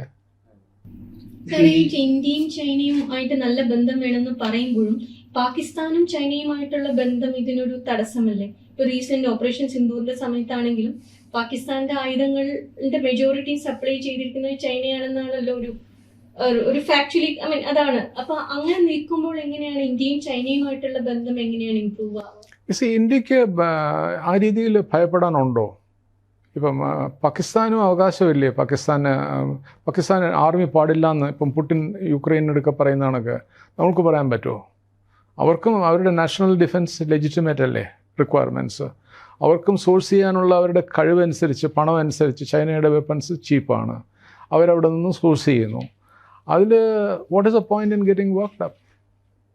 ആലോചിച്ച് നോക്കൂ. നമ്മൾക്ക് നോബഡി ഈസ് സ്റ്റോപ്പിംഗ് അസ് നമ്മളുടെ ഡിഫൻസ് കേപ്പബിലിറ്റി ബൂസ്റ്റ് ചെയ്യാനായിട്ട്. നമ്മളും വെപ്പൺ സിസ്റ്റംസ് ഒക്കെ വാങ്ങുന്നില്ലേ? ഇപ്പം ഇന്നലത്തെ പത്രത്തിൽ കിടക്കുന്നതുകൊണ്ട് ഈ സ്റ്റെൽത്ത് ഫൈറ്റർ റഷ്യയിൽ നിന്ന് വാങ്ങാൻ പോകുന്നു. അപ്പം ഇതൊക്കെ നമ്മൾ ചെയ്യുന്നില്ലേ? പാകിസ്ഥാൻ വെപ്രാളപ്പെടുന്നു ഇത് കേൾക്കുമ്പോൾ. National defence needs R A legitimate concern for any country. India ചൈനയുടെ വിഷയം പറഞ്ഞുകൊണ്ട് എൻ്റെ ഒരു സംശയമാണ്. ഈ 62 വാറിന് ശേഷം ഈ ലോഹിയൊക്കെ ജയിച്ചു വരുന്ന ഒരു സാധനം പറയുന്നുണ്ട്. പക്ഷെ അന്ന് തൊട്ടേ പറഞ്ഞു കേൾക്കുന്ന ഒരു തിയറി എന്ന് പറയുന്നത് ഒരു അമേരിക്കൻ ഇൻഫ്ലുവൻസ് ഇന്ത്യയിലെ പൊളിറ്റിക്കൽ ക്ലാസ്സിലും ഇടയിലുമൊക്കെ ഒരു ആൻറ്റി ചൈന അല്ലെങ്കിൽ ആൻറ്റി പാകിസ്ഥാൻ, ഇപ്പോൾ ഒരു ഇന്ത്യ ഒരു സ്റ്റേബിൾ അല്ലാതിരിക്കുക എന്ന് പറയുന്ന ഒരു സാധനം വർക്ക് ചെയ്തിട്ടുണ്ടെന്ന്. അതിപ്പോഴും അങ്ങനെ തുടരുന്നുണ്ടോ? അത് സ്വാഭാവികമല്ലേ എന്ന് വെച്ചിരുന്നാൽ ഇത് ഈ ഇന്ത്യയിലെ ഇപ്പോൾ ഏഷ്യൻ ഭൂഖണ്ഡത്തിൽ എടുക്കുകയാണെങ്കിൽ ഇന്ത്യയും റഷ്യയും ചൈനയുമായിട്ട് പ്രോക്സിമിറ്റി ഉണ്ടാകുകയാണെങ്കിൽ അത് നഷ്ടപ്പെടുന്നത് അമേരിക്കൻസ് അല്ലേ, പാശ്ചാത്യ രാജ്യങ്ങൾക്കല്ലേ. ഇപ്പം ദ തിങ് ഈസ്, ഇപ്പോൾ നമ്മൾ ഇക്കോണമിസ്റ്റോ ഇത്തരത്തിലുള്ള ജേർണൽസോ വെസ്റ്റേൺ മീഡിയയിലെ ഏതെങ്കിലും വായിക്കുകയാണെങ്കിൽ വളരെ നല്ലവണ്ണം നമുക്ക് മനസ്സിലാകും അവരുടെ മനസ്സിൽ വലിയ ഭീതിയുണ്ടെന്ന് ഈ ഏഷ്യയുടെ മുന്നോട്ടുള്ള പോക്ക്. അപ്പം ഇതാണ് ഏഷ്യയാണ് അടുത്ത മെയിൻ തിയേറ്റർ. ഈ തിയേറ്ററിൽ അവർക്കുള്ള സ്വാധീനം കുറയുകയാണെങ്കിൽ ഞാൻ നേരത്തെ പറഞ്ഞ കണക്ക് അവരുടെ ഈ ഇക്കണോമിക് റിക്കവറിയും ഒന്നും നടക്കുകയില്ല ഇത്.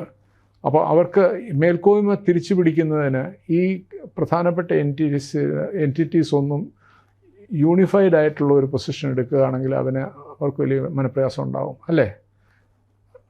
ആലോചിച്ച് നോക്കൂ, ഉണ്ടാകും. അപ്പോൾ അതുകൊണ്ട് അവർ അതിനെതിരായിട്ട് പ്രവർത്തിക്കും, സ്വാഭാവികമാണ്, അതിനെതിരായിട്ട് പ്രവർത്തിക്കും. ഇത് ബ്രിട്ടൻ്റെ സ്ട്രാറ്റജി കൊളോണിയൽ ഇറയിലും ഇത് തന്നെയായിരുന്നു. ഇന്ത്യക്കകത്ത് കടന്നിട്ട് തന്നെയും അങ്ങോട്ടും ഇങ്ങോട്ടും ആളുകളെ ഈ പൊളിറ്റിക്കൽ ക്ലാസ്സിലുള്ള ഇത്തരം ആൾക്കാർ ഈ ജിയോ പൊളിറ്റിക്കൽ ഇതിനകത്ത് വെറും പപ്പറ്റ്സ് ആയിട്ട് വരുന്നുണ്ടോ അങ്ങനെ ഇന്ത്യയിൽ? ഉണ്ട്.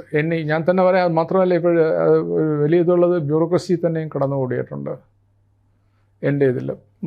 അതിനെക്കാട്ടി കൂടുതൽ ഫിയർസമായിട്ടുള്ളത് പട്ടാളത്തിൽ കടന്നുകൂടിയിട്ടുണ്ട്. ഇതിലെ ഒരു വലിയൊരു ഇതുള്ളത്, ഈ ഞാൻ കണ്ടെടുത്തോളം ഈ ഗ്രീൻ കാർഡ് ഇത്തരത്തിലുള്ള സംഭവങ്ങളില്ലേ, ഇത് വളരെ വലിയ തോതിലുള്ള ഒരു ഇൻസ്ട്രുമെൻ്റാണ്. അത് നമ്മൾ നോട്ടീസ് ചെയ്യുന്നില്ലെന്നേ ഉള്ളൂ. അത് പേട്രണൈസ് ചെയ്യാൻ പറ്റുന്ന ഒരു വലിയൊരു ലീവറേജ് കിട്ടുന്ന ഒരു സംഭവമാണത്, ആ ഇൻസ്ട്രുമെൻ്റ്. അപ്പോൾ അതവർ ഉപയോഗിക്കുന്നുണ്ട്. അപ്പോൾ ഇപ്പോൾ എടുക്കുകയാണെങ്കിൽ തന്നെയും, നമ്മളുടെ ഇവിടെ തന്നെ എടുക്കുകയാണെങ്കിൽ തന്നെയും, നമ്മളുടെ എലീറ്റ്സിനെ എടുക്കുക, അവിടെയൊക്കെ ഇന്ത്യയിലെ എലീറ്റ്സിനെ എടുക്കുകയാണെങ്കിൽ മിക്കവാറും എല്ലാ ഒരു ബഹുഭൂരിപക്ഷമെന്ന് ഞാൻ പറയാം കേട്ടോ. ഞങ്ങളുടെ സർവീസിൽ എടുക്കുകയാണെങ്കിൽ ഏതാണ്ട് 100%, ഞാനൊരു എക്സെപ്ഷൻ ആയിരിക്കാം, പക്ഷേ 100% കുട്ടികളെയൊക്കെ അമേരിക്കയിൽ അയക്കുക, ഇതാകുക. എൻ്റെ മകൾ ഇംഗ്ലണ്ടിൽ പഠിച്ചിരുന്നു, പക്ഷേ അത് കഴിഞ്ഞതിന് ശേഷം ഞാൻ അവളെ വളരെ നിർബന്ധിച്ചു ഇന്ത്യയിൽ തിരിച്ചു വരണമെന്ന്. I told her that, she's a barrister. India is a land of opportunities and you don't have to go and live like a second-class citizen in any other country. Sir, ഇതുപോലെ വേറൊരു ടോട്ടലി ഡിഫറെൻ്റ് ആയിട്ട് സാറിൻ്റെ ഒരു long diplomatic കരിയറിൽ ഈ political ലീഡേഴ്സിൻ്റെ personalities എത്രമാത്രം ഒരു role play ചെയ്യുന്നുണ്ട്? സാർ പലരുടെയും കാര്യം പറഞ്ഞു, നരസിംഹറാവിൻ്റെ കാര്യം പറഞ്ഞു, മോദിയുടെ കാര്യം പറഞ്ഞു, നമ്മൾ ട്രംപിനെ പറ്റി സംസാരിച്ചു. ഇവരുടെയൊക്കെ ഒരു പേഴ്സണാലിറ്റീസ് ഉണ്ടല്ലോ, അത് ഈ ഡിപ്ലോമസിയിൽ എത്രമാത്രം ഒരു ഷേപ്പിംഗ് റോൾ പ്ലേ ചെയ്യുന്നുണ്ട്? എൻ്റെ ഭാഗത്തു നിന്നോ അതോ ജനറലി ഒബ്സർവ് ചെയ്യുമ്പോൾ ഇവരുടെ പേഴ്സണാലിറ്റി ട്രേറ്റ്സ് ഡിപ്ലോമസിയിൽ എങ്ങനെയാണ് ഇൻഫ്ലുവൻസ് ചെയ്യുന്നത്? അത് ഇറ്റ്സ് എ നാച്ചുറൽ തിങ് എന്ന് വെച്ചിരുന്നാൽ, ഇപ്പോൾ നരസിംഹറാവിനെ കുറിച്ച് എടുക്കുക, ഞാൻ ഇൻസ്റ്റൻസസ് ആയിട്ട് ഞാൻ പറഞ്ഞുതരാം. ഞാൻ ഏറ്റവും കൂടുതൽ അടുത്ത് പ്രവർത്തിച്ചിട്ടുള്ളതാണ് ഈ പാകിസ്ഥാൻ ഡിവിഷൻ്റെ ചുമതലയായിരുന്ന സമയത്ത്. പാകിസ്ഥാനെക്കുറിച്ചുള്ള ഒരു 85-90% പേപ്പറുകളും നരസിംഹറാവിൻ്റെ അപ്രൂവൽ ഇല്ലാതെ ചെയ്യാൻ പറ്റില്ല. എന്നുവെച്ചാൽ ബിക്കോസ് വെരി സെൻസിറ്റീവ്. തെറ്റ് വരികയാണെങ്കിലും രാഷ്ട്രീയ പൊളിറ്റിക്കൽ അപ്രൂവൽ ഉണ്ടായിരിക്കണം. അതുകൊണ്ടാണ് വളരെ ക്ലിയറാണ് അതാണ്. സോ ഐ ഹാഡ് ആഴ്ചയിൽ തന്നെ 1-2 തവണ അദ്ദേഹത്തിൻ്റെ വീട്ടിലുള്ള ഈ ഇൻ്റർ മിനിസ്റ്റീരിയൽ മീറ്റിങ്സിൽ പോകാൻ പറ്റും. അങ്ങനെ അവസരങ്ങൾ കിട്ടിയിട്ടുണ്ട്. അങ്ങനെ വളരെ അടുത്ത് ഞാൻ കണ്ടായിരുന്നു ആ സമയങ്ങളിൽ. അപ്പോൾ അദ്ദേഹത്തിൻ്റെ ഇപ്പോൾ എടുക്കുകയാണെങ്കിൽ അത് എറുഡിഷൻ. ഞാൻ ശ്രീലങ്കയിൽ ഉണ്ടായിരുന്ന സമയത്ത്, പൊളിറ്റിക്കൽ ഓഫീസായിരുന്ന സമയത്ത്, ഈ പ്രഭാകരൻ്റെ അട്ടിമറി തുടങ്ങുന്ന സമയമാണ്, 80കളുടെ ആദ്യത്തിൽ. അന്നാണ് ഏറ്റവും വലിയ ഒരു കമ്മ്യൂണൽ റൈറ്റ്സ് ഒക്കെ ഉണ്ടായത് അവിടെ. അപ്പം ഇദ്ദേഹത്തെ ഇന്ദിരാഗാന്ധി അവിടെ അയച്ചു സ്പെഷ്യൽ എൻവോയ് ആയിട്ട്. അദ്ദേഹം ഫോറിൻ മിനിസ്റ്റർ ആയിരുന്നു അന്ന്. അപ്പോൾ എയർപോർട്ടിൽ നിന്ന് ഞാൻ അദ്ദേഹത്തിൻ്റെ കാറിൽ വന്ന് ഞങ്ങൾ കൊണ്ടുപോകുന്ന സമയത്ത് ആദ്യം ചോദിച്ച ഇതായിരുന്നു, ഈ കർഫ്യൂ ആയിരുന്നു കൊളംബോയിൽ. ഈ കടകളുടെ മുകളിലുള്ള ബോർഡുകൾ എഴുതി വെച്ചിരിക്കുന്നത്. അപ്പോൾ ആദ്യം എന്നോട് ചോദിച്ചു എവിടെ നിന്നാണെന്നെല്ലാം ചോദിച്ചു. ഞാൻ പറഞ്ഞു ആദ്യമായിട്ട് ഞാൻ കാണുകയാണ് അദ്ദേഹത്തെ, മലയാളിയാണെന്നെല്ലാം പറഞ്ഞു. ചിരിച്ചു ഒന്നും പറഞ്ഞില്ല. അധികം സംസാരിക്കുന്ന മനുഷ്യനല്ല. കുറച്ചെല്ലാം കഴിഞ്ഞ ശേഷം എല്ലാം നോക്കിയിട്ട് പറഞ്ഞു, all this is very similar to Malayalam, ഈ നമ്മുടെ ലിപി. അപ്പോൾ എന്നിട്ട് ഞാൻ ചോദിച്ചു മലയാളം സാറിന് അറിയാമോ എന്ന് ചോദിച്ചപ്പോൾ എനിക്കറിയാം, മലയാളം അറിയാം എന്ന് പറഞ്ഞു കേട്ടോ. He knew many Indian languages. And then he knew then finally I did some research. Ramu Damodaran എന്ന് പറഞ്ഞ ഒരാളുണ്ടായിരുന്നു, പുള്ളിയായിരുന്നു അദ്ദേഹത്തിൻ്റെ പ്രൈവറ്റ് സെക്രട്ടറി, AK ദാമോദരൻ്റെ മകൻ. We were very close family friends also. അപ്പോൾ അദ്ദേഹം പറഞ്ഞ് ഞാൻ കേട്ടിട്ടുണ്ട്, ഇദ്ദേഹത്തിന് എങ്ങാണ്ട് ഒരു 10-20 ഭാഷകൾ കൈകാര്യം ചെയ്യാനുള്ള കഴിവുണ്ടായിരുന്നു. അദ്ദേഹം വന്നപ്പം അത്തരത്തിലുള്ള ഒരു എറുഡിഷൻ വരുന്ന സമയത്ത്, എറുഡിഷൻ്റെ കാര്യം ഞാൻ പറയുകയാണ്, ഈ ഇറാൻ ഇവിടെ പലരെയും മനസ്സിലാക്കുന്നതിന് Advani is a man like that also. Advani, അത് ഞാൻ പറഞ്ഞുതരാൻ വേണമെങ്കിൽ അനുഭവങ്ങളിൽ നിന്ന് ഞാൻ പറഞ്ഞുതരാം. താങ്കൾ ചോദിച്ച ചോദ്യത്തിന് ഒരു മറുപടി അതിൽ കിട്ടും. ഇദ്ദേഹം ഈ ബാബറി മസ്ജിദ് കഴിഞ്ഞതിന് ശേഷം, ബോംബെ റൈറ്റ്സും ഒക്കെ വന്നു കഴിഞ്ഞതിന് ശേഷം നരസിംഹറാവു ഒരു തീരുമാനമെടുത്തു. വലിയ പ്രതിഷേധം ഉണ്ടായിരുന്നു മുസ്ലിം വേൾഡിൽ, ഇറാൻ സന്ദർശിക്കണമെന്ന്. അപ്പോൾ ദീക്ഷിതിൻ്റെ നോട്ട് വന്നിട്ട് പറഞ്ഞു, അദ്ദേഹം ഒരു നോട്ട് അയച്ചു, you prepare for a visit for me to Iran. അപ്പം വി വെർ ആക്ച്വലി സ്റ്റണ്ട് കേട്ടോ. എന്ന് വെച്ചാൽ അന്നുള്ള സാഹചര്യം അങ്ങനെ അല്ലായിരുന്നു. അപ്പോൾ ഈ ബ്യൂറോക്രാറ്റ്സ് വളരെ കോഷ്യസ് ആണ് ഇക്കാര്യത്തിൽ. Out of the box thinking ഞങ്ങൾക്ക് ചിന്തിക്കാൻ പറ്റില്ല ആ രീതിയിൽ. അപ്പോൾ ഇദ്ദേഹം പറഞ്ഞപ്പോൾ ദീക്ഷിത് എന്നെ വിളിച്ചിട്ട് ചോദിച്ചു, don't you think it is risky, should we caution him? So I said no sir, it can be worked out. Definitely he wants to go and he doesn't want a reply from us why he should not go. We should make it possible. അങ്ങനത്തിൽ എന്നിട്ട് അദ്ദേഹം അവിടെ പോകാനുള്ള എല്ലാം തയ്യാറെടുത്ത് കഴിഞ്ഞതിന് ശേഷം അവിടെ ചെന്നപ്പോഴെന്താണ് കാണുന്നത്, അദ്ദേഹം പ്രതീക്ഷിച്ച രീതി തന്നെയായിരുന്നു. He was the first Indian Prime Minister to go there. He was the first world leader to be given the privilege of addressing the Iranian Majlis.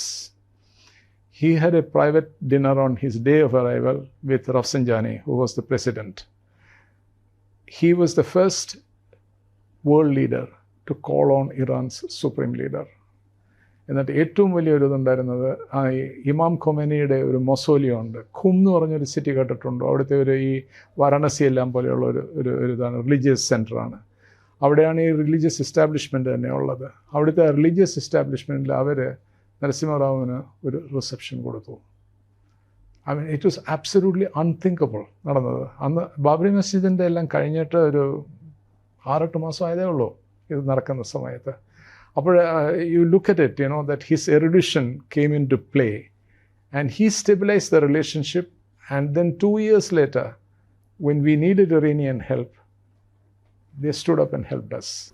അദ്വാനിയുടേത് വന്നത് നരസിംഹറാവു, ഇത് തന്നെ പറയാം, നരസിംഹറാവു അവിടെ സന്ദർശിക്കുന്ന സമയത്ത് ഈ വിസിറ്റ് അദ്ദേഹം പോകുന്നു എന്നുള്ളത് ഇതെല്ലാം ഞങ്ങളെല്ലാം തീരുമാനിച്ചു കഴിഞ്ഞിട്ട് നരസിംഹറാവു ദീക്ഷിതിനെ വിളിച്ചിട്ട് പറഞ്ഞു, ഈ മൈനോറിറ്റി ഗവൺമെൻറ്റാണെന്ന് ഓർക്കുന്നുണ്ടല്ലോ, ഇത് വലിയ പ്രശ്നമുണ്ടാവും, BJP തന്നെ ഇതാവും. ഇപ്പം ഈ ബാബറി മസ്ജിദും എല്ലാം നടന്നു കഴിഞ്ഞിട്ട് മാസങ്ങളായതേ ഉള്ളൂ. ഞാനിപ്പോൾ അങ്ങോട്ട് പോകുന്നതിനെക്കുറിച്ച് വലിയ വിമർശനമൊക്കെ ഉണ്ടാവും. എനിക്കങ്ങനെ പാർലമെൻറ്റിൽ സീനുണ്ടാക്കുന്നത് താല്പര്യമില്ല.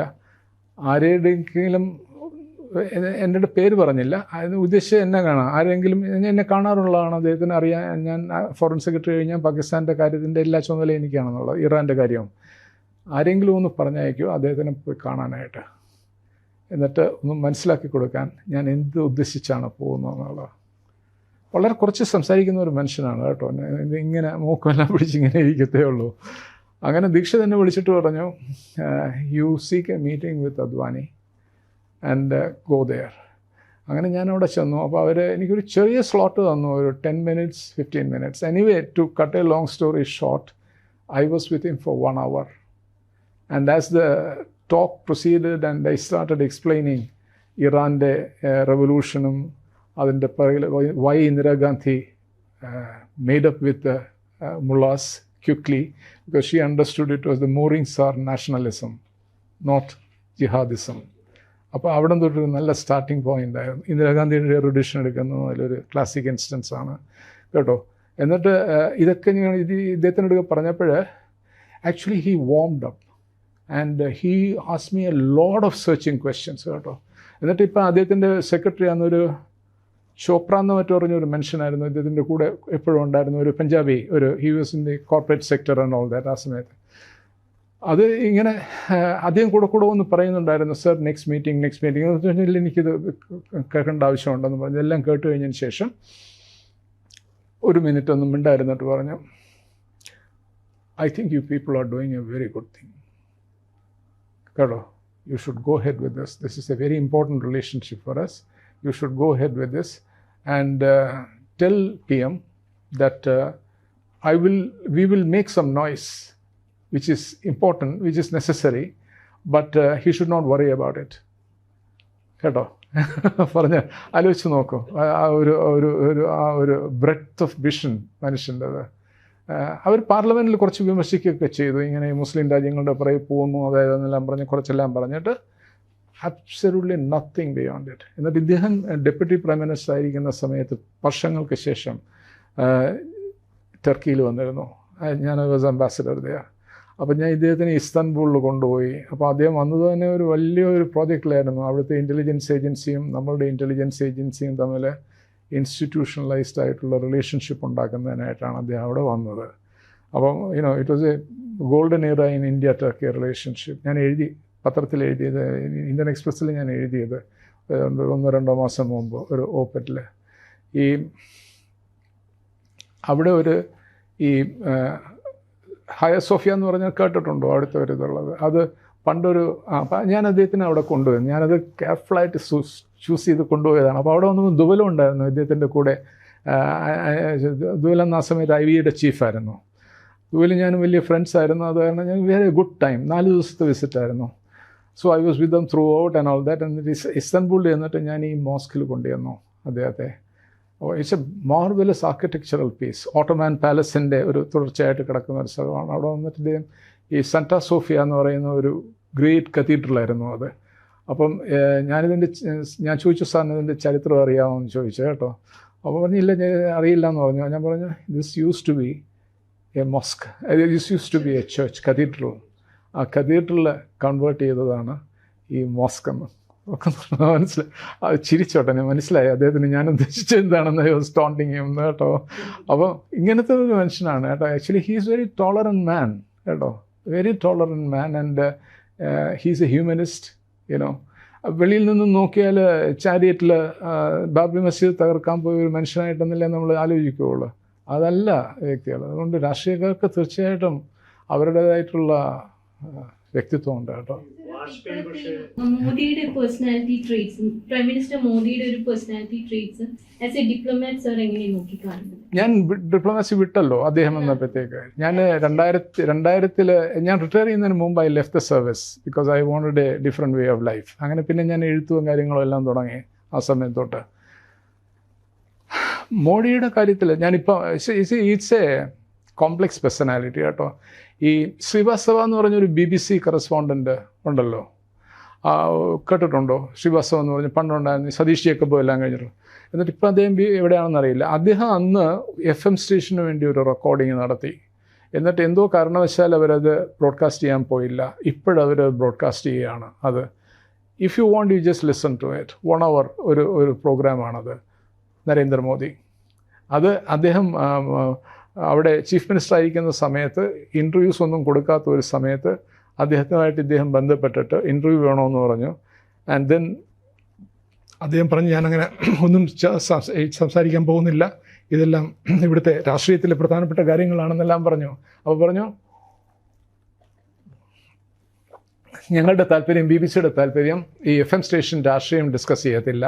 ഞങ്ങളുടെ താല്പര്യം അദ്ദേഹത്തിൻ്റെ സാറിൻ്റെ പേഴ്സണാലിറ്റിയും സിനിമാ താരങ്ങളെ ആർക്ക് ഇഷ്ടമാണ്, അത്തരത്തിലുള്ള ഒരു ഇതായിട്ടുള്ളതാണ്. Actually I tell you one thing, അത് ഞാനത് നല്ല രസമായിട്ടൊന്ന് കേട്ടു. വേണമെങ്കിൽ I can take it and send it to you also. ഒരു 1 hour അത് അവർ ഈ ഇടയ്ക്ക് FM ബ്രോഡ്കാസ്റ്റ് നടത്തി. And it was a fantastic revelation കേട്ടോ. ഈ മനുഷ്യൻ he is a throbbing personality in it itself Sanjeev Kumar എന്ന് പറഞ്ഞ് അറിയാമോ? ഞാനെല്ലാം പഠിച്ചുകൊണ്ടിരുന്ന സമയത്ത് his favourite was Sanjeev Kumar actor. എന്നിട്ട് പാട്ടുകൾ പറഞ്ഞു, അന്നത്തെ ചില പാട്ടുകൾ ഇഷ്ടമുള്ളത്. So I think frankly he's not a one dimensional man. He is a very versatile person. പിന്നെ I got certain impressions of him. I don't know because I never had opportunity to mix with him. But I think he's a very lonely man. I think so. എൻ്റെ intuition അതാണ്, intuitive cognition അതാണ്. Because political ക്ലാസ്സിൽ I don't think he can relate to anybody like that. The kind of personality he projected ചെറുപ്പത്തിൽ തൊട്ട്, he's introspective. And so what we see outside, his oratory and all is one side of it. He has that intuitive cognition of men and matters. And he can see through things. അതൊരു വളരെ ഡിഫിക്കൽട്ടായിട്ടുള്ള ഒരു പ്രോസസ്സാണ് കേട്ടോ, ഒരു രാഷ്ട്രീയക്കാർക്ക് പ്രത്യേകിച്ചും. They don't look at it, but I think he can look at it objectively, like that. ചൈനയുടെ കാര്യം ഞാൻ പറഞ്ഞത് ഇതിൻ്റെ എല്ലാം എൻ്റെ അസസ്മെൻ്റ് കൊണ്ട് ഞാൻ പറയുന്നതാണ്. അല്ലെങ്കിൽ ഇപ്പോൾ ഇതിവിടെ പറഞ്ഞാൽ തന്നെ എല്ലാവരും നിങ്ങളെല്ലാം എന്നെ ചോദ്യം ചെയ്തില്ലേ, is it possible for him how to do it എന്ന്. But my feeling is he can do it, and my conviction is that he may try to do it. Very ambitious man, extremely hardworking. ചെറുപ്പത്തിലുള്ള പല സംഭവങ്ങളും ഈ ഇതിൽ പറയുന്നുണ്ട്. Extremely hardworking. So it's a personality, especially for instance, which has been caricatured a lot in India, in terms of our current history, living history and politics. പക്ഷേ അതിനപ്പുറം വേറെ ഒരു വ്യക്തിത്വം ഉണ്ടെന്നുള്ളതാണ് എൻ്റെ ചിന്താഗതി.